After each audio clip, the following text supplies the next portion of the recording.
Okay, in this presentation, we are going to look at time series analysis of lung death. This exercise involves analysing the number of monthly deaths from lung disease in country X over the period from January 2015 to December 2020. And the tasks involve converting the data into time series format, plotting the time series, and examining seasonal patterns through autocorrelation function, ACF, and partial autocorrelation, PACF plots. Okay.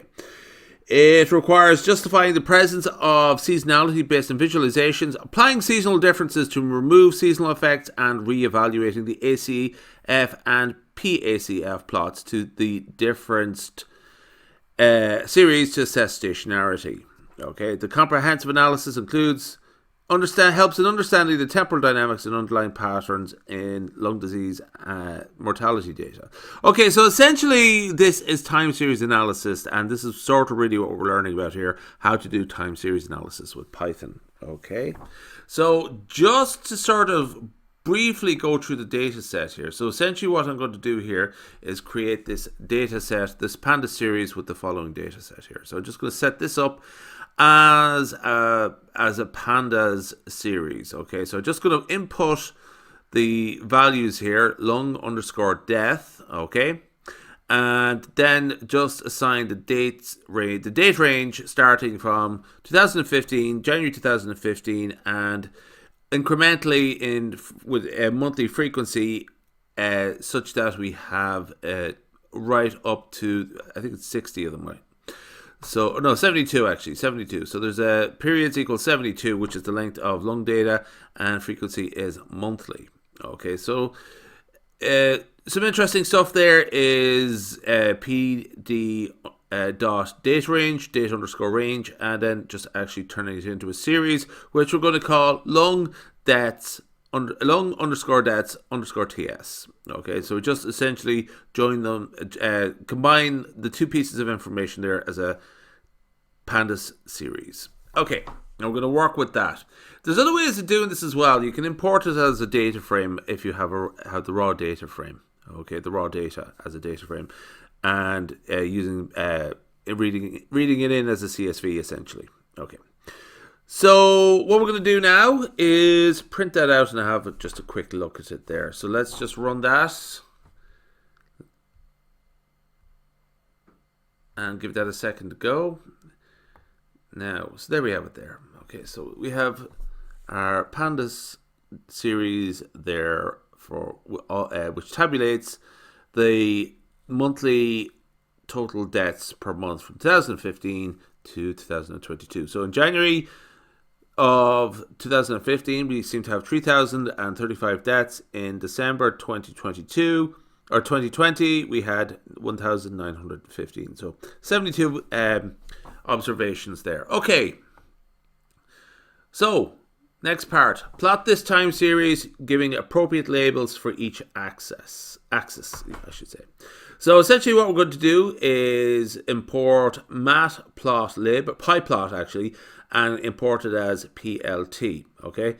So essentially the key items here is we're going to plot the pandas time series that we just created there previously. Marker equals 0, just to sort of say dots basically. Line style equals line, and color equals blue, basically a blue line. We'll sort of see it now in a second. Also what we're going to do is label our plot monthly lung disease deaths in country X 2015 to 2020. We're going to label our axes, year and number of deaths, and show grid, just to show the grid. So that's just a couple of the key items there, just to sort of have a well produced plot. Okay, there's our blue lines. The key points are there, are just represented in points. We have our plots labeled plot axes labeled, and we have a title, and there we have a look at our plot. So it's sort of, you can sort of see a sense of it now. There's a sort of jaggedness about it. There's a seasonality that comes about sort of at the start and end of each year, let's say around the winter time, whereas in the summertime there seems to be quite a dip. Okay, so clearly there's some sort of periodic effect going on there, okay, from particularly appearing in winters, which would be where those grid lines would appear, okay. There seems to be quite a big spike in 2017, early 2017 as well. So we'll just notice that there are a couple of outliers, but overall, I think that's just a once-off outlier, okay? Now, let's move on. So that's our plot done. So, plot on two separate graphs, the sample autocorrelation function, sample ACF, and the sample partial autocorrelation function, sample PACF of the series with appropriate labeling of the axes. Remark, the purpose of the lags argument is to control the number of time periods lags to be included in the time series plot. Actually, I don't use 60, I just use 30. So we're going to use 30 lags in this time series. In fact, 24 actually. I just changed it around a bit. Essentially, I just went for a multiple of 12 because we're dealing in monthly data here. So essentially, what we're going to do here is this is where we're going to upgrade a bit.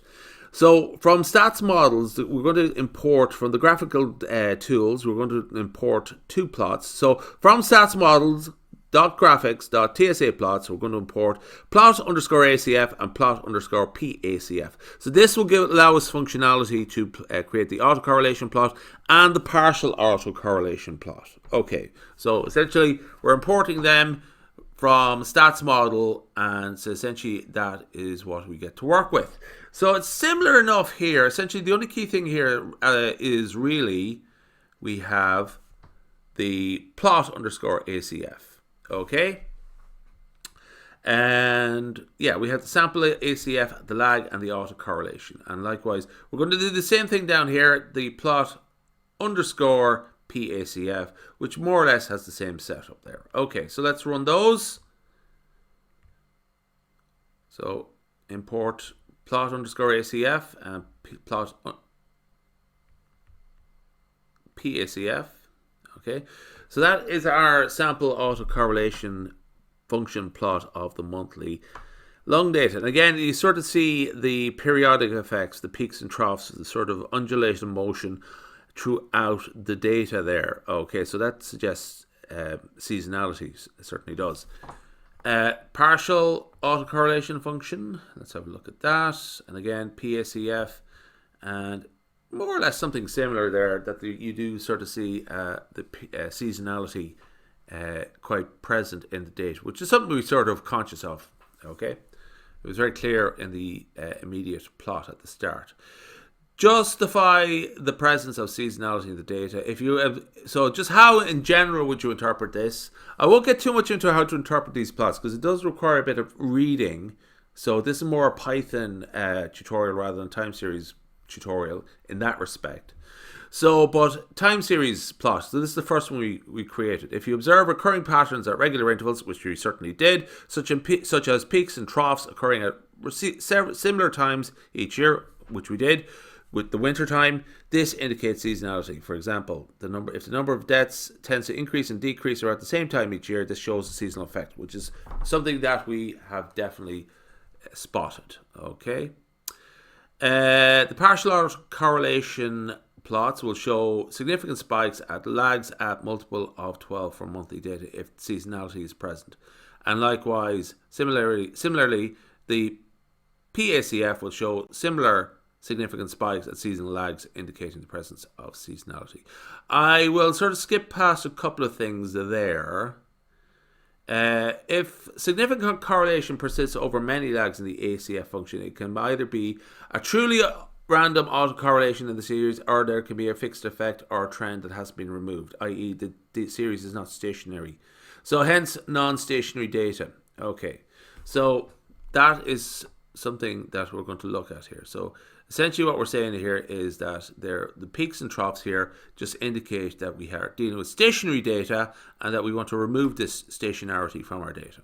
Okay, so that brings us on to the next bit. So essentially that's the key outcome from that stationary data. Okay, what we're going to do now is called differencing. Okay, So in time series analysis, differencing is a technique used to make a time series stationary, which means its statistical properties such as mean and variance and autocorrelation remain constant over time. So it just helps us analyze the data better. It sort of removes these seasonal effects essentially.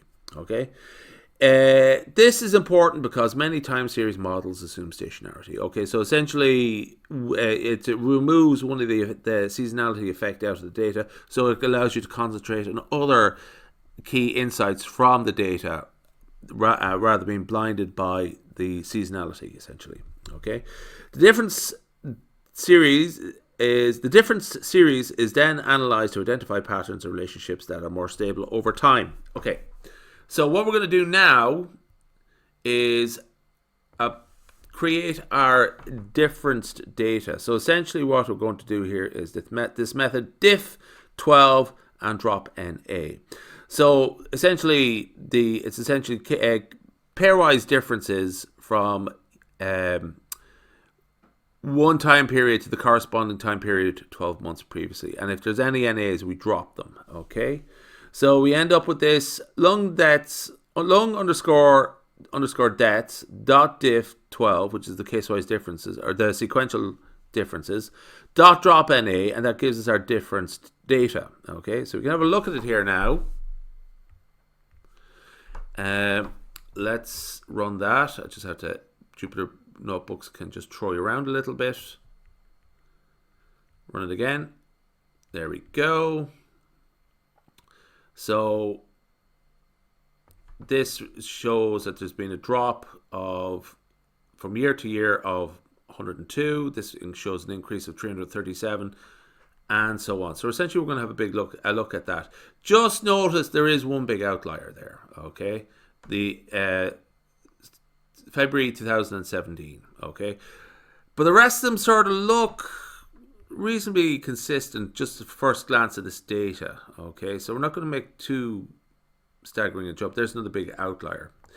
Anyway, don't need to look at that any further. What we could do here is go back to our differenced time series data and have a look at that. Okay, so what do we see? Okay, there's three very noticeable outliers there. As I sort of spotted February 2017, February 2018, and it looks like February 2019. That there seems to be very big jumps there. But let's ignore those outliers and just look at the main set of data points, that they do seem to sort of have a clustering around 0. Okay, so they're within the range of 500 to minus 500 almost entirely, okay, apart from those outliers. And some of them are sort of fairly consistent.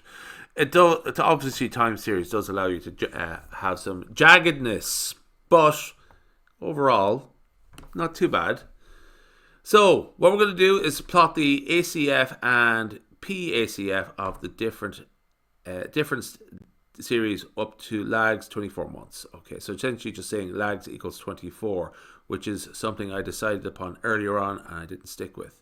There we have it there. Okay, now as I sort of said, there are a few outliers. You can ignore the where x equals 0, essentially the y-axis essentially, but just look at it where it's the color is shaded in, the main sort of points. There are a couple of outliers, but essentially it seems to be fairly consistent the whole way through.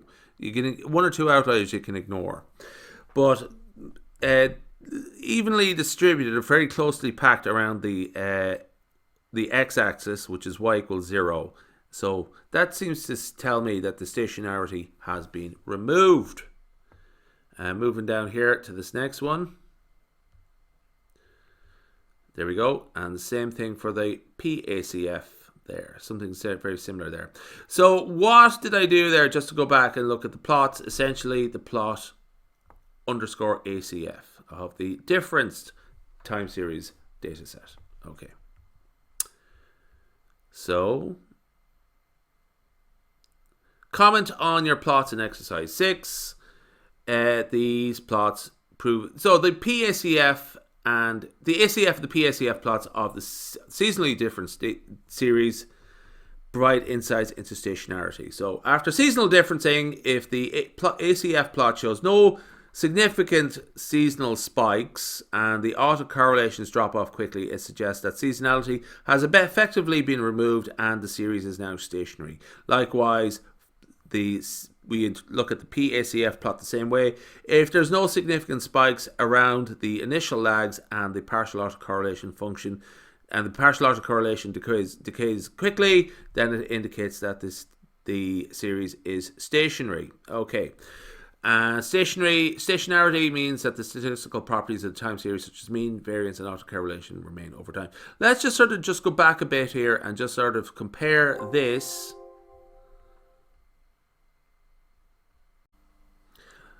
I had to pause there for a second, but essentially what I was doing is going to compare this. This is the differenced PACF, and go back to where we have the raw PACF, or the raw data there. Just notice that the sort of the peaks and troughs there of the sample PACF of the monthly lung disease deaths, and just compare that to the different ones just back here. Okay, so essentially much less movement here, apart from the odd outlier. Okay, that's grand. We'll leave it there. So essentially that's how we get stuck into time series analysis with Python and stats models.